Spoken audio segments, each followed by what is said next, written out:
Bismillahirrahmanirrahim. Assalamualaikum warahmatullahi wabarakatuh. Alhamdulillahirrabbilalamin. Allahumma salli ala Sayyidina Muhammadin wa ala alihi wa sahbihi wa salim ajmain. Alhamdulillah, kami dari Yayasan Rubatul Khairat Kota Ternate di bawah pimpinan Al-Habib Abdurrahman bin Kamil As-Sagaf. Sementara ini kami lagi membangun gedung pondok pesantren Rubatul Khairat Madrasah Al-Ulya yang sementara dibangun, ya. Gedung lantai 3. Kami sangat membutuhkan dana infak dan sedekah dari jamaah bapak-bapak dan ibu-ibu. Bagi yang mau berinfak untuk melanjutkan pembangunan gedung pondok pesantren, bisa ditransfer di rekening Bank Syariah Indonesia atas nama Yayasan Rubatul Khairat. Nomor rekening 723563956. Terima kasih.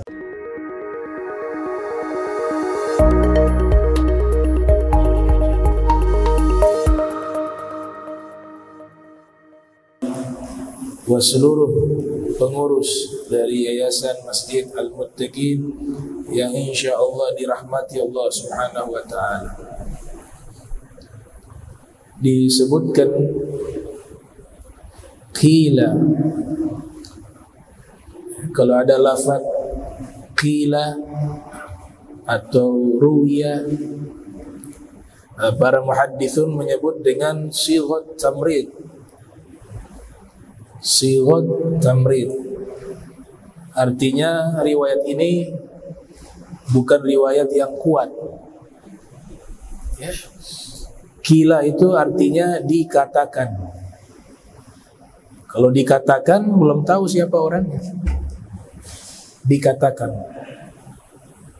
maka dimasukkan ini sebagai sighat tamrid, satu sighat yang lemah. Tamrid artinya dari kata marad, sakit. Ini disebutkan oleh As-Suyuti di dalam kitab Tadribu Rawi. Dalam kitab Tadribu Rawi. Beliau kelahiran tahun 849 Hijriah, wafat 911 Hijriah. Tapi ini nasihat, maka dimasukkan di dalam kitab. Nasihat. Dikatakan di sini, inna iblisa wa junudahu lam yafrahu bi syai'in kafarahihim bi thalathatin. Inna iblisa, iblis tidak bisa dibaca tanwin. Iblisun, iblisu, iblisa tidak bisa dibaca tanwin, tidak bisa dibaca iblisun. Inna iblisa, dia masuk kepada mamnu'ani tasrif, kata benda yang dilarang untuk ditanwinkan dalam ilmu nahu. Dan iblis ini Gal Ibnu Zawzi Al-Baghdadi, salah satu ulama bernama Ibnu Zawzi Al-Baghdadi, lahir 510 Hijriah, wafat 597 Hijriah. Di dalam kitab Talbisu Iblis, kitab beliau berjudul Talbisu Iblis, di situ menyatakan bahwa iblis itu julukan, bukan nama. Sehingga ditemukan riwayat iblis ini bukan dari malaikat, karena ada beberapa pendapat menyatakan bahwa iblis itu termasuk golongan malaikat. Nah, ini ditolak oleh ulama yang meyakini kebenaran malaikat itu tidak ada yang bermaksiat. Karena sebab firman dikeluarkanlah satu konklusi hukum idz qulna lil malaikati isjudu li adama fasajadu illa iblis.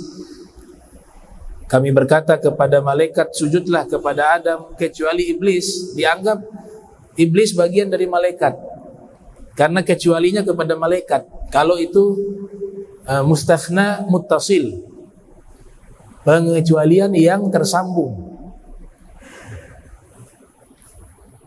Al-Habib Abdullah bin Muhsin Al-Attas, keramat Empang Bogor, mengatakan mustathna di sini bukan yang muttasil tapi munqati', terputus. Jadi pengecualiannya bukan masuk ke malaikat. Karena bisa saja di dalam bahasa kita katakan, saya melihat sekelompok kaum kecuali himar atau kecuali seekor kambing. Saya melihat sekelompok kaum, tentunya manusia, kecuali seekor kambing. Artinya dia tidak melihat ada kambing di situ. Nah, kambing bukan berarti golongan manusia. Begitu juga ketika disebut malaikat, kecualinya iblis bukan golongan malaikat. Di ayat yang lain disebut kana minal jin. Nah, ini yang lebih sahih.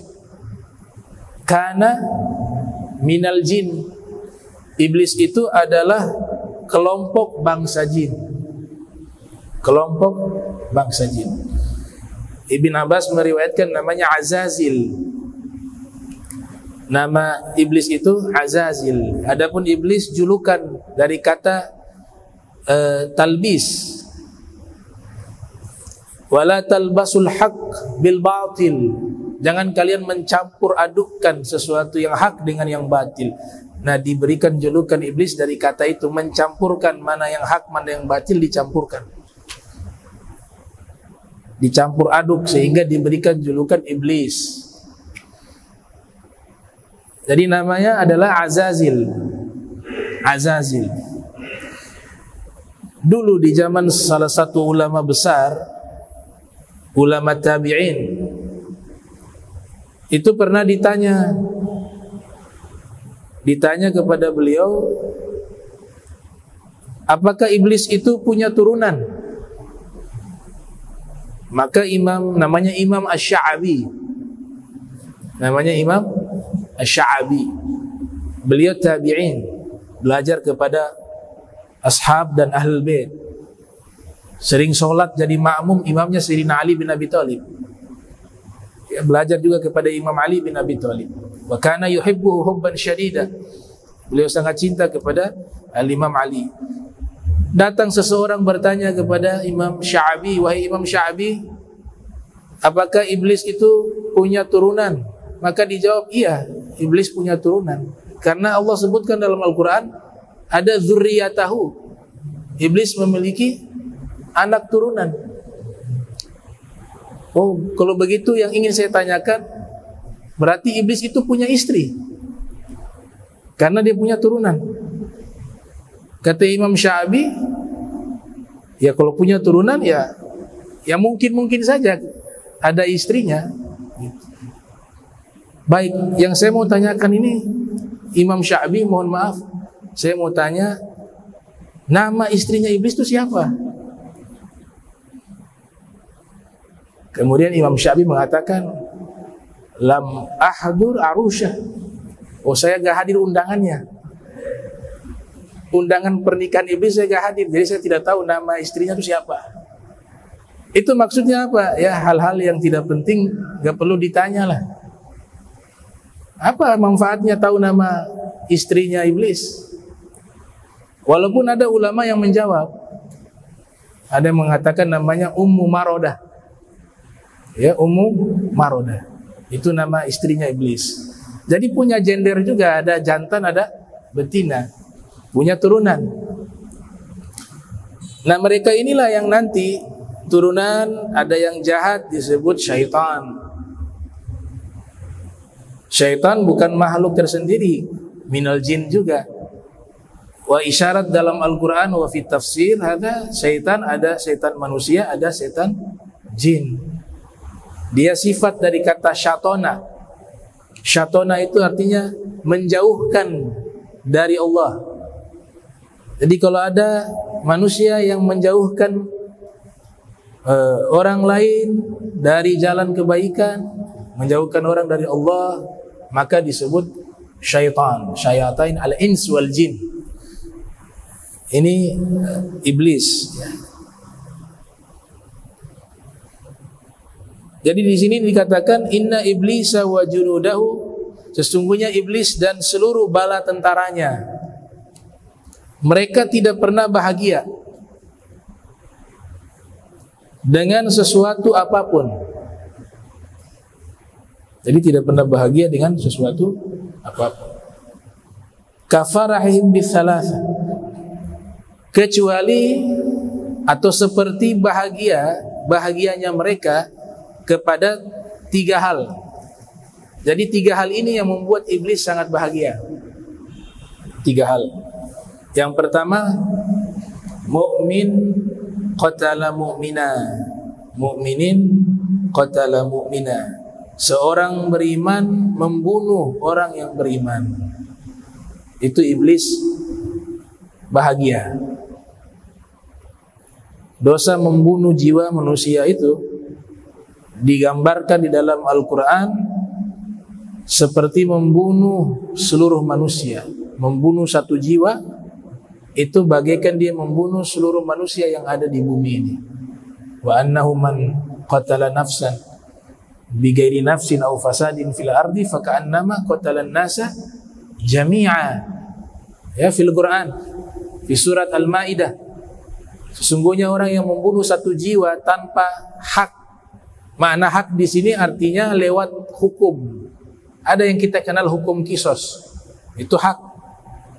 Karena dia membunuh orang dapat hukuman mati lewat konstitusi, lewat pengadilan. Tapi kalau membunuhnya tanpa hak satu jiwa, itu diibaratkan dia membunuh seluruh manusia yang ada di bumi.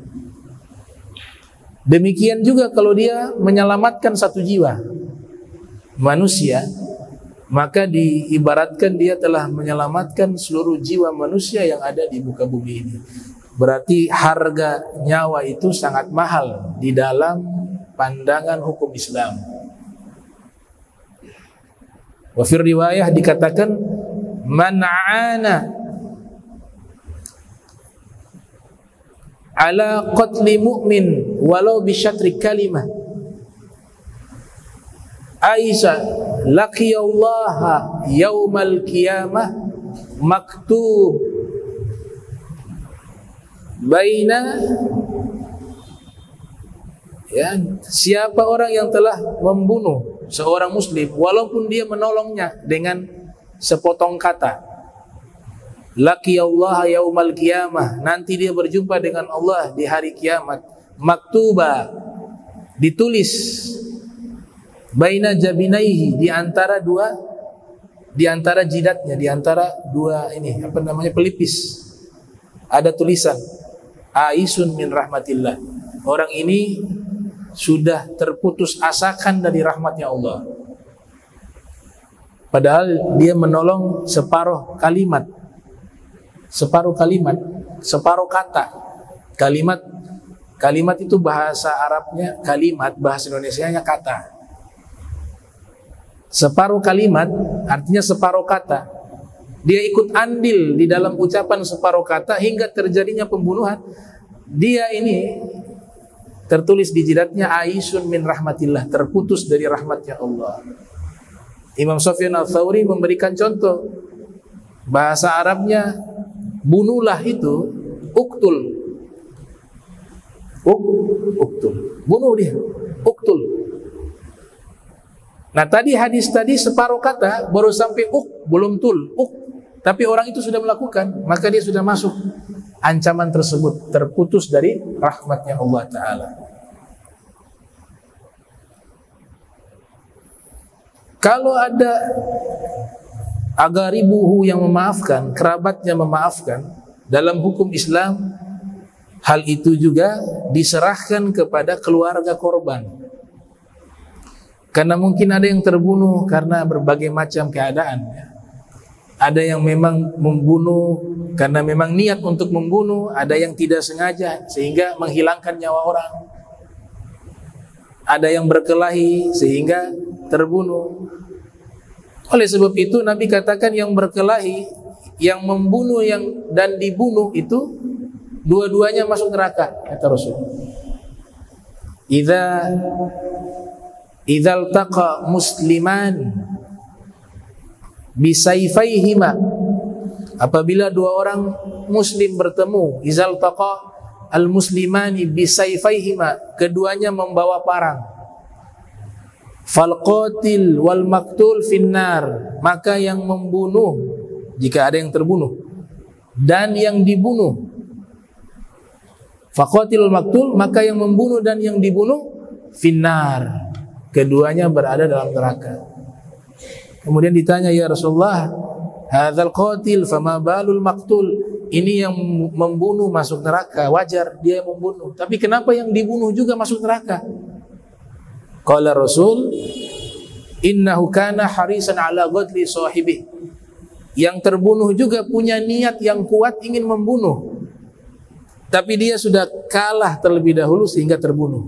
Berarti niatnya juga ingin membunuh. Sebab itulah dua-duanya masuk neraka. Al-qatil wal maktul finnar. Tapi ada yang tidak sengaja mungkin, atau dimaafkan oleh kerabatnya, diberikan satu opsi namanya diat, membayar diat. Membayar diat. Kalau keluarganya ridho, maafkan. Diatnya tetap wajib kasih kepada keluarga korban. Ini dijelaskan di dalam kitab Zadul Ma'ad fi Hadi Khairil Ibad yang ditulis oleh Ibnul Qayyim yang lahir 691 Hijriah, wafat 751 Hijriah.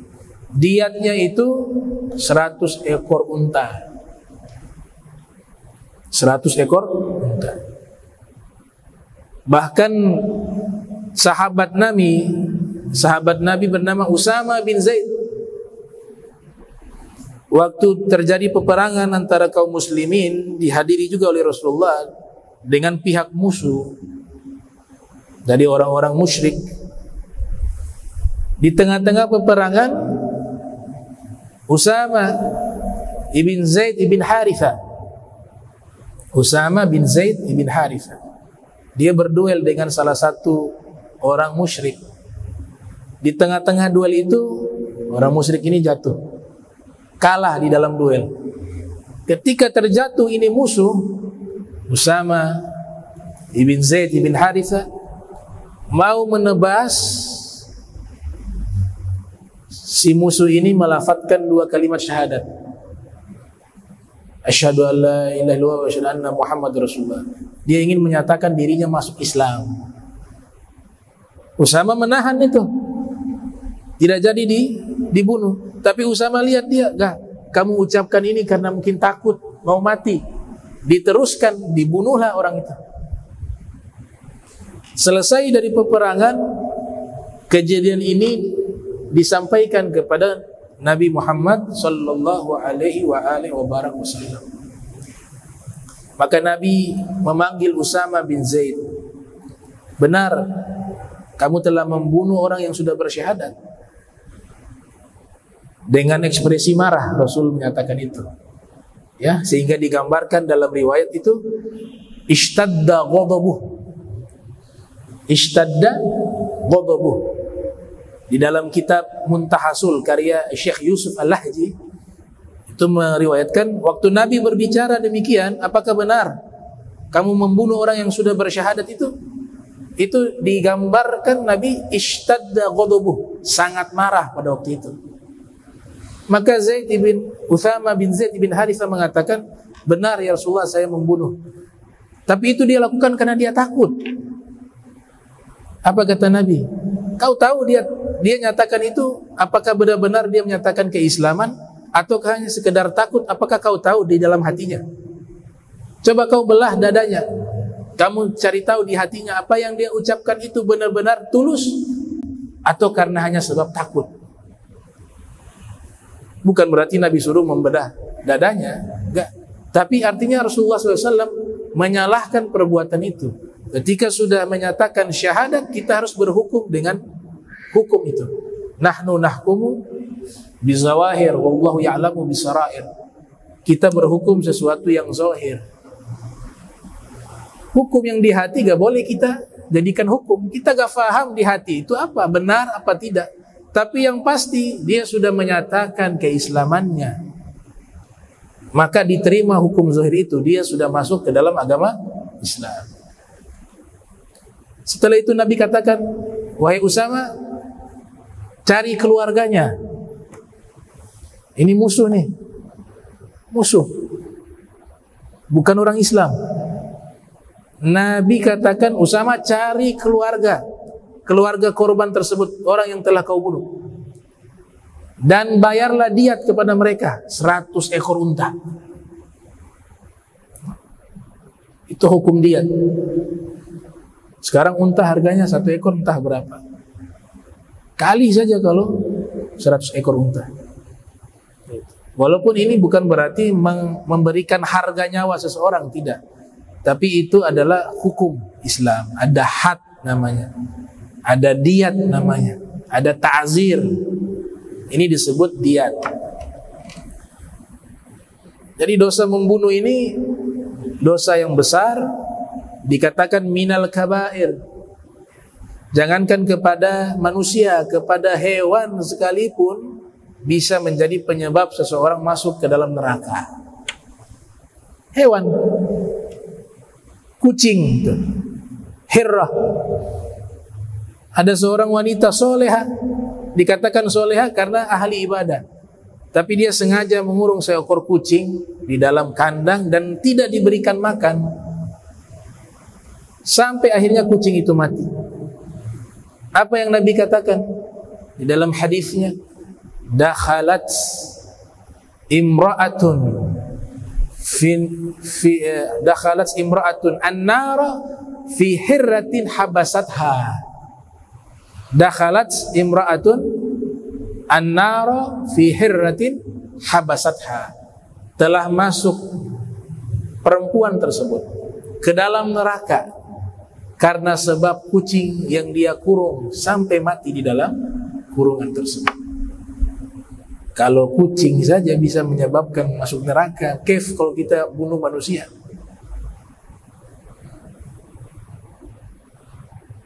Hewan, bagaimana manusia? Beda kalau membela diri ya, itu ceritanya lain lagi. Diserang tiba-tiba, kemudian kita membela diri, ya tentu ini hal-hal yang dikecualikan. Atau dalam peperangan jihad fisabilillah, ini dikecualikan. Atau orang yang menjadi algojo dalam mengeksekusi hukum kisos, ini dikecualikan, ya, dikecualikan. Imam Malik, gurunya Imam Syafi'i, lahir 93 Hijriah, wafat 179 Hijriah, pernah dalam satu majlis semacam ini, majlis ta'lim, majlis ilmu. Selesai mengajar ada sesi tanya jawab. Satu orang mengangkat tangan ingin bertanya, wahai Imam Malik. Imam Malik mengatakan, ya silakan. Mau bertanya apa? Saya mau bertanya hukum dosa membunuh. Apakah Allah masih terima tobat seseorang yang telah membunuh? Imam Malik mengatakan, nah, kalau dia bertobat sungguh-sungguh, Allah maafkan itu. Allah akan terima tobatnya. Waktu berjalan, ini sudah bubar. Waktu berjalan, majlis berikutnya diadakan, datang orang lain bertanya pertanyaan sama. Wahai Imam Malik, saya mau bertanya, apakah dosa dari seorang pembunuh itu masih ada kesempatan diterima oleh Allah tobatnya? Kata Imam Malik, oh enggak, Allah tidak akan mengampuni dosa orang yang membunuh. Ini murid-murid yang hadir, mereka bingung. Karena di majlis sebelumnya itu Imam Malik menjawab pertanyaan yang sama, bahwa dosa orang yang membunuh itu masih diterima oleh Allah jikalau dia bertobat. Tapi saat ini pertanyaannya itu sama, Tapi jawaban Imam Malik berbeda. Imam Malik mengatakan dosa orang yang membunuh itu Allah Ta'ala tidak akan terima taubatnya. Bubar ini majelis, murid-muridnya yang beberapa orang bertanya, wahai Imam Malik, ini pertanyaannya sama dengan pertemuan yang lalu, tapi kenapa jawabannya beda? Yang lalu antum mengatakan bahwa dimaafkan dosa seorang pembunuh, tapi sekarang ini kau katakan dosa seorang pembunuh tidak dimaafkan. Maka Imam Malik menjawab, pertanyaan orang yang pertama itu, waktu dia bertanya, dia dulu pernah melakukan pembunuhan, tapi sekarang dia sudah benar-benar bertobat. Dia pengen jadi orang baik, dan dia sudah menebus semua kesalahannya itu. Maka ketika dia bertanya dosa seorang pembunuh, apakah ketika bertobat diterima oleh Allah, maka saya katakan iya. Tapi yang tadi yang tanya lagi konflik dengan seseorang, dalam hatinya itu ada tersembunyi niat mau bunuh orang itu, maka saya katakan dosa membunuh itu tidak diterima oleh Allah. Akhirnya niat jahatnya itu hilang. Itu Imam Malik. Di dalam kitab Sahih Bukhari itu diceritakan juga, dia membunuh 99 orang. Sudah pernah membunuh 99 orang. Ternyata dia bertobat. Ketika dia bertobat dengan sungguh-sungguh, dia bertanya kepada masyarakat yang ada di tempat tersebut, di mana orang alim? Saya ingin bertemu dengan seorang alim agar dituntun saya di dalam bertobat dan bisa dekat dengan Allah. Ditunjukkan kepada seseorang, ternyata bukan orang alim. Bukan orang alim. Datanglah dia, masuk bertemu dengan orang itu, dia sampaikan bahwa saya ini mau bertanya, dosa yang kita lakukan apakah bisa diampuni oleh Allah sekalipun ini dosa besar? Kata dia begitu. Maka orang ini mengatakan, yang dianggap sebagai orang alim, oh tentu Allah itu Maha Pengampun, semua dosa akan diampuni oleh Allah Ta'ala. Terus apa yang engkau tanyakan? Baik, saya mau tanyakan, saya ini sudah pernah melakukan dosa besar, yaitu saya sudah membunuh kurang lebih 99 orang. Apakah dosa yang semacam ini juga diampuni oleh Allah? Ternyata orang ini marah nih, yang dianggap sebagai orang alim. Oh, ini dosa ini sangat besar ini, Allah tidak akan ampuni dosa semacam ini. Jadi Allah tidak ampuni? Iya, tidak ampuni. Kamu punya dosa terlalu besar. Oh, kalau memang Allah tidak ampuni, kalau gitu saya kasih genap 100 saja. Dibunuh orang itu, dibunuh genap 100. Dia keluar dari tempat orang itu, masih ada rasa di hatinya ingin bertobat kepada Allah Ta'ala. Akhirnya tiba di satu kampung, dia bertanya kepada orang-orang kampung di situ, ada gak orang alim di sini? Ditunjukkan ada, itu rumahnya kaza wa kaza. Berangkatlah dia, bertemu dengan orang alim yang sebenarnya. Ketemulah dengan orang alim, dia ngobrol, dia curhat, dia sampaikan semua isi hatinya, bahwa dia ingin bertobat dan punya masa lalu yang tidak baik, sudah pernah membunuh orang 99, tambah yang beberapa hari lalu 1 jadi 100. Kira-kira diampuni tidak oleh Allah? Maka orang alim ini mengatakan, Allah akan ampuni semua dosa tanpa kecuali, dengan syarat kau bertobat secara sungguh-sungguh. Kalau di sini di syarah dikatakan, orang yang kau bunuh itu kau harus temui keluarganya satu persatu, kalau kau mampu. Tapi kalau kau sudah tidak mampu, bertobatlah kepada Allah dengan sungguh-sungguh. Nah, ini orang alim bijak nih, karena dia tahu orang ini mau bertobat. Tapi orang alim ini membuat syarat, tapi syaratnya kalau kau mau tobatmu diterima oleh Allah, kau harus hijrah dari kampungmu. Ternyata yang membentuk dia menjadi orang jahat pengaruh lingkungan. Kampungnya itu bukan kampung orang-orang yang baik. Syaratnya adalah kau hijrah dari kampungmu itu, kau pergi ke satu kampung yang di kampung itu hampir semuanya orang soleh. Kau tinggal di situ. Kalau kau sudah sampai di situ, maka Allah akan ampuni semua dosa. Berangkatlah orang ini. Dia hijrah. Ternyata di tengah jalan meninggal dunia. Meninggal dunia. Ketika meninggal dunia, Allah utus 2 malaikat turun ke bumi. Satu malaikat azab, satu malaikat rahmat. Malaikat azab mau menyeret ruhnya ini ke neraka.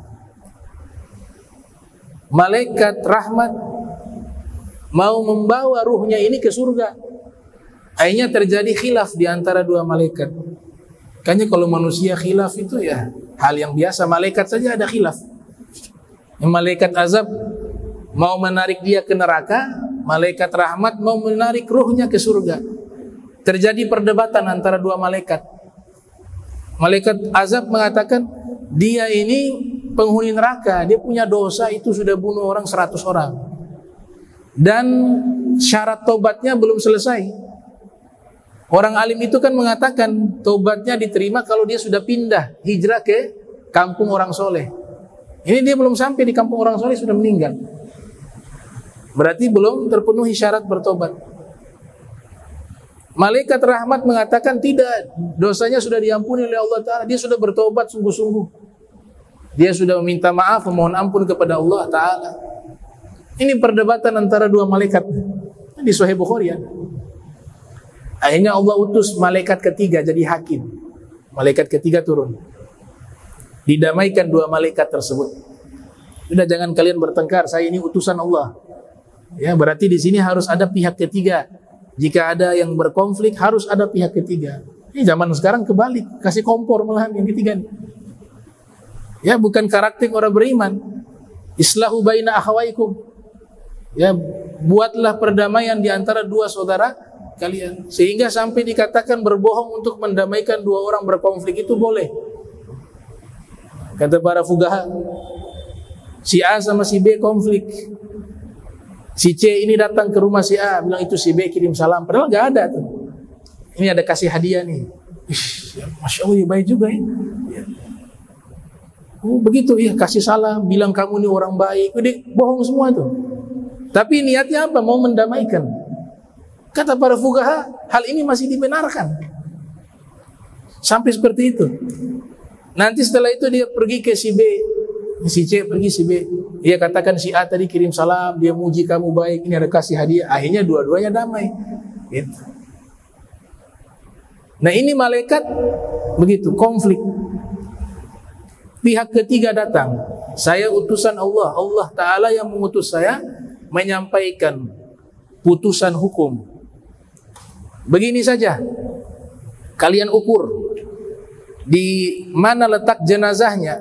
Kalau jenazahnya diukur lebih dekat jaraknya ke kampung orang soleh dibanding ke kampungnya, maka dia penghuni surga dan dosanya diampuni oleh Allah. Tapi ternyata kalau jaraknya lebih dekat di kampungnya yang awal itu, maka dia penghuni neraka. Diukur sama malaikat, pakai meteran ala malaikat, diukur. Sebenarnya, kata Ibn Hajar Al-Asqalani, sebenarnya dia punya jarak itu lebih dekat ke mana? Ke kampungnya, bukan ke kampung orang soleh. Tapi karena Allah Ta'ala sudah lihat dia punya niat taubat dengan sebenar-benarnya taubat, maka Allah dekatkan jarak kampung orang soleh, sehingga lebih dekat dia jaraknya dia dengan kampung orang soleh dibanding dengan kampungnya sendiri. Akhirnya taubatnya diterima oleh Allah Ta'ala. Nah itu. Jadi ada kesempatan. Ya. Yang kedua, warajulun. Jadi orang mukmin membunuh orang mukmin yang lain, maka hal itu adalah hal yang menggembirakan iblis dan pasukannya. Yang kedua, warajulin yamutu kafira, yang membuat iblis dan pasukan-pasukannya ini bahagia dari lahir muslim. Dia lahir, ayah ibunya muslim. Dia tumbuh jadi orang Islam. Tapi sayang di akhir-akhir hidupnya dia keluar dari agama Islam, meninggal dalam keadaan kafir. Itu iblis dan pasukan-pasukannya sangat bahagia. Ya. Rajulun yamutu kafiran. Yang ketiga, wa insan fi qalbihi khauful faqr. Seorang manusia yang di hatinya muncul selalu rasa takut akan kefakiran dan kemiskinan. Nah, ini juga membuat iblis dan pasukannya senang, karena memang bisikan itu asalnya dari mereka. Dalam Al-Quran itu kan ada tuh, ya'idzukumul faqr, ya'idzukumul faqr. Iblis lalu menakuti-nakuti kalian di dalam hati dengan rasa takut kepada kefakiran. Nanti sudah muncul rasa takut terhadap kefakiran, ya'murukum bil fahsya. Dia perintahkan kalian melakukan kekejian. Fi riwayah kadal faqru ayyakuna kufra. Kefakiran itu hampir-hampir mendekati kepada kekafiran. Kadal faqru ayyakuna kufra. Ini tiga hal yang membuat iblis dan pasukannya sangat bahagia. Kemudian diceritakan di sini. Ini masih bab sedekah ya. Masih bab sedekah. Sedekah yang paling terbaik. Sedekah yang paling terbaik, dan saya rasa ini kita bisa lakukan. Paling terbaik dan paling minimalnya sedekah, yaitu mengsedekahkan air minum. Sampai dikatakan dalam pepatah, al-jud bil ma'i jud. Al-jud bil ma'i jud. Dermawan dengan air adalah satu kedermawanan. Walaupun ulama mengatakan sedekah yang paling derajat, yang paling rendah itu, sedekah itu imatatul adza anit tariq, menghilangkan bahaya di jalan. Di bawahnya lagi, sedekah yang paling rendah derajatnya senyuman. Tabassamuka fi wajhi akhika laka sadaqah. Senyumanmu di hadapan saudaramu bagimu adalah sedekah. Tapi kalau punya banyak uang, ya jangan hanya sedekah senyum. Celengan lewat senyum saja, ya, lewat. Padahal rekeningnya sampai miliaran. Itu artinya orang sudah tidak mampu lagi untuk mengeluarkan sedekah, dia ngambil yang paling rendah, senyuman. Dan ini adalah tarbiyah. Kita diajarkan oleh Nabi untuk menjadi orang yang selalu bahagia. Orang yang beragama Islam itu harusnya orang yang paling bahagia, bukan orang yang sedih. Orang yang beragamanya benar, makin benar agamanya, makin bahagia dia hidupnya. Tapi kalau makin beragama, makin cemberut wajahnya, ini aneh. Makin belajar agama Islam, makin cemberut wajahnya, itu aneh. Justru sebaliknya, ketika makin mendalam ilmu agamanya, mendalam agamanya, maka yang muncul ekspresi senyuman karena hati bahagia. Karena senyuman itu kan adalah ekspresi kebahagiaan hati. Nah, yang paling rendah itu senyuman. Paling mahal disebut dengan mengorbankan badlul anfus atau badlun nufus, laisa anfus. Badlu anfus, tujahiduna fi sabilillah bi amwalikum wa anfusikum. Ya, bi anfusikum, mengorbankan nyawanya untuk agama.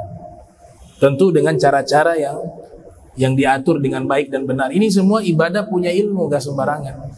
Kadang-kadang tidak pakai ilmu, akhirnya bukan jadinya ibadah, jadinya dosa. Nah, ibadah yang paling terbaik diantaranya sedekah, dan sedekah yang paling terbaik di dalam riwayat Ibnu Adi yang lahir tahun 277 Hijriah meriwayatkan hadis, laisa sadaqah afdala ajra min ma. Tidak ada sedekah yang pahalanya paling besar melebihi sedekah air. Sedekah air. Antum tahu manusia yang sedekah air paling banyak sedekah pahalanya, pahala sedekah air yang sampai sekarang mengalir terus pahalanya, yaitu yang pertama Siti Hajar, air Zamzam, Nabi Ismail, Sayyidina Abdul Muttalib, dan Al-Harith putranya.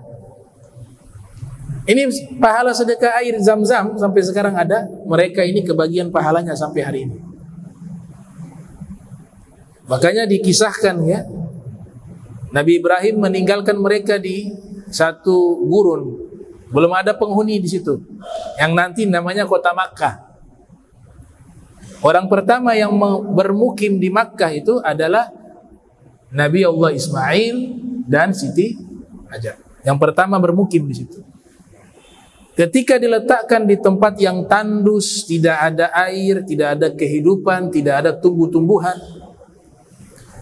Siti Hajar bingung, naik di satu bukit satu ke bukit yang lain, Safa Marwa, untuk mencari air, karena Nabi Ismail kehausan. Malaikat Jibril turun, fi kitab Ruhil Ma'ani, dihempaskan sayapnya Malaikat Jibril ke tanah yang persis di bawah kaki Nabi Ismail, dipukul dengan sayapnya, keluar air Zamzam. Keluar air Zamzam. Ada satu suku namanya Bani Jurhum. Satu suku namanya Bani Jurhum. Mereka adalah suku Arab asli yang ada di Yaman. Melakukan perjalanan perdagangan, lewat di tempat tersebut, air minum mereka habis. Pada zaman itu mencari tahu di mana posisi air berada, itu mereka lihat kalau di atas udara ada burung berkumpul, berarti di bawah ada air. Disuruh salah satunya, coba kau lihat, ada gak burung-burung berkumpul? Mereka lihat dari kejauhan, ternyata ada burung-burung berkumpul. Nah itu kita menuju ke arah itu, pasti di bawahnya ada air. Berangkatlah nih hafilah Bani Jurhum. Sampailah mereka, ternyata mereka dapati ada seorang bayi dan seorang wanita, yaitu Siti Hajar dan Nabi Allah Ismail. Ini hak patennya mereka nih. Bani Jurhum ini orang-orang baik. Mereka paham hukum meminta dan paham hukum haknya orang. Ketika lihat air itu ada, mereka minta izin kepada Siti Hajar, boleh gak kami minta air ini untuk bekal kami? Ada yang mengusulkan, sudah, kita tinggal saja di sini. Di mana ada air, di situ ada kehidupan.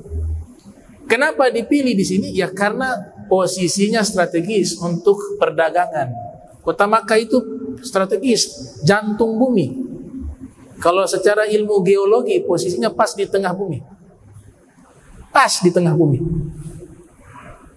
Poros bumi kembali ke situ. Akhirnya diizinkan menggunakan air tersebut.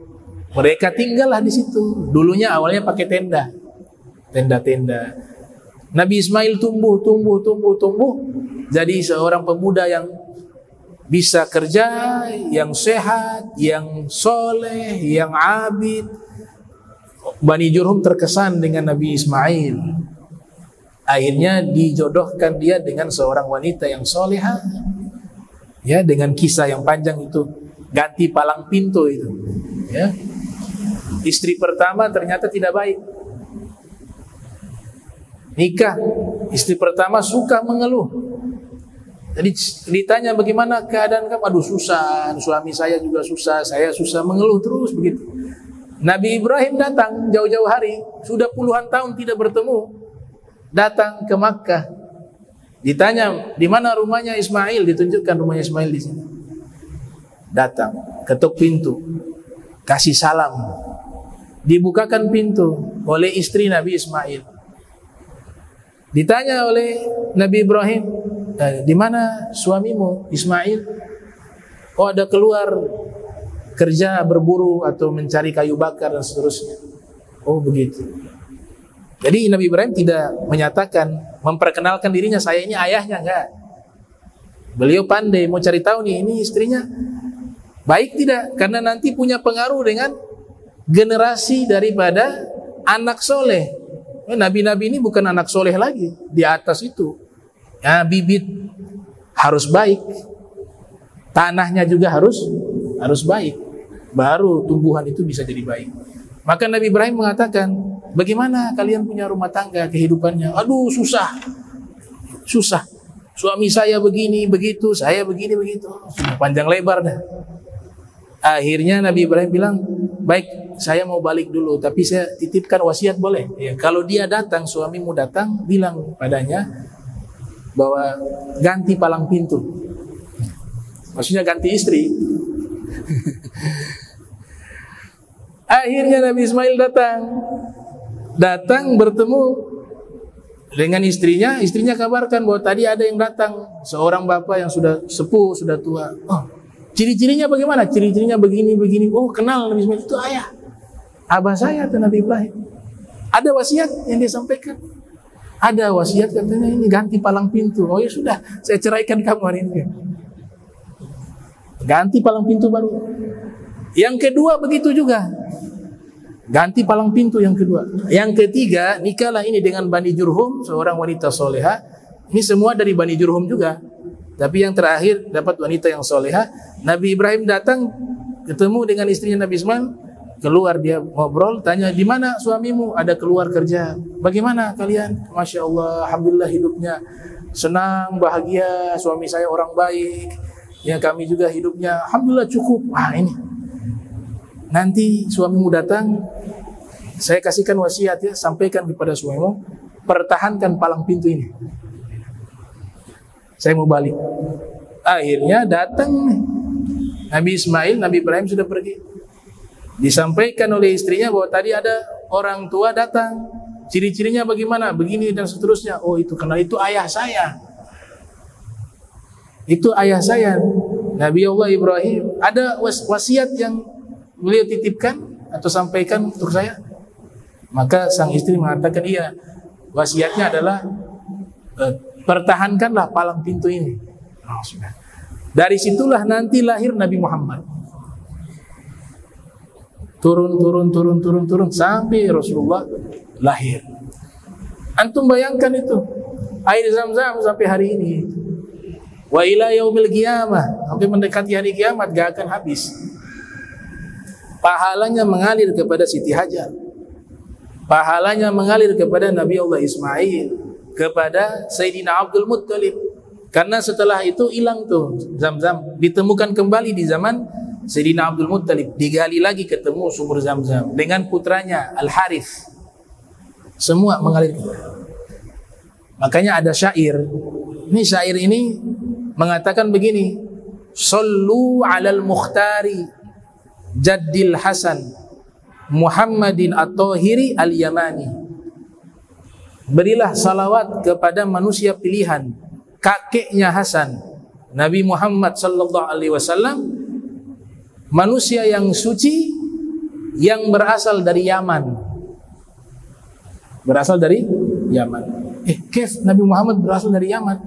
Ya karena Nabi Ismail menikah dengan seorang wanita suku Yaman asli. Jadi orang-orang Makkah yang asli, kaum Quraisy itu punya darah Yaman. Makanya disebutkan dalam syair tersebut bahwa Nabi Muhammad itu al-Yamani, seorang nabi ya Yaman, karena ada darah Yaman di situ. Nah ini pahala sedekah. Lihat bagaimana proses pencarian air itu diabadikan jadi tempat ibadah. Sa'i, inna sofa wal marwata min syairillah. Faman hajjal baita aw i'tamara fala junah alaihi ayyat tawafa bihima. Dijadikan manasik haji dan umroh, sa'i, itu proses pencarian kehidupan, mencari air, mencari kehidupan. Dijadikan sebagai simbol ritual ibadah sampai hari ini dan seterusnya. Khuz'ani manasikakum. Itu untuk mengenang bagaimana perjuangan Siti Hajar dengan putranya Nabi Allah Ismail. Ya, luar biasa. Terakhir ini saya tutup. Di sini ada kisah yang memang ngeri juga kalau dijelaskan. Soalnya nanti pihak istri ini tersinggung. Cuma ini kitab ya, jadi saya harus baca. Itu. Saya terjemahkan saja langsung. Jadi babnya ini menarik, disebut bahwa orang yang bersedekah itu dia dihalangi oleh 70 setan. Jadi 70 setan bergantung di hartanya sehingga dia berat mengeluarkan. Itu. Kemudian dikisahkan di sini, dulu ada seseorang laki-laki yang soleh ingin bersedekah. Kemudian 70 setan datang kepadanya. Lalu 70 setan itu bergantung di hartanya, uangnya, dan kedua tangan dan kakinya. 70. Kemudian dia mengatakan bahwa ini setan semua tujuannya ingin mencegah orang itu bersedekah. Maka lelaki yang soleh ini, dia mengatakan, inni uqatil haula'i sab'in. Saya akan bunuh dan lawan 70 setan ini. Maksudnya dia paksakan untuk mengeluarkan itu harta. Wa kharaja minal masjid. Keluarlah dia dari masjid.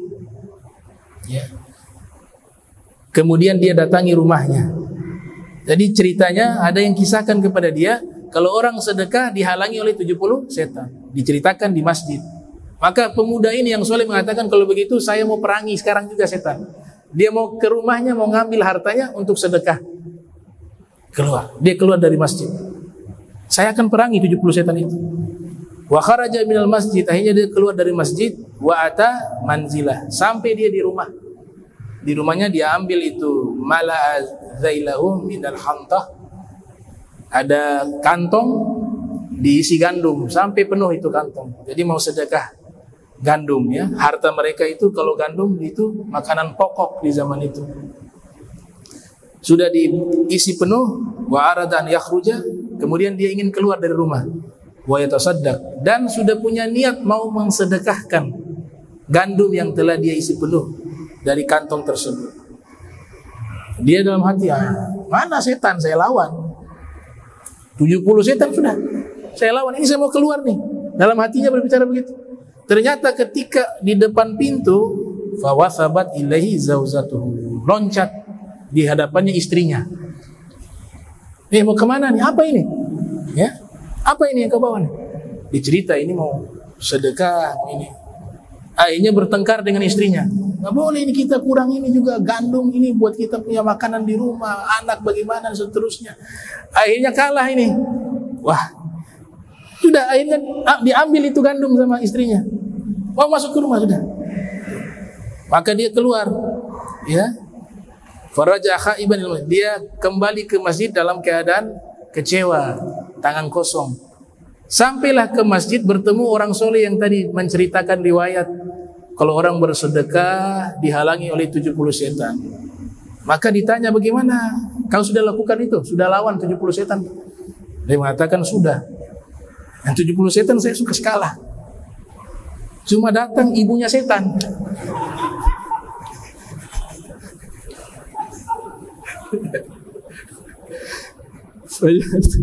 Fajaat ummuhum, ini di kitab. Tapi ibu mereka datang, ibunya setan datang.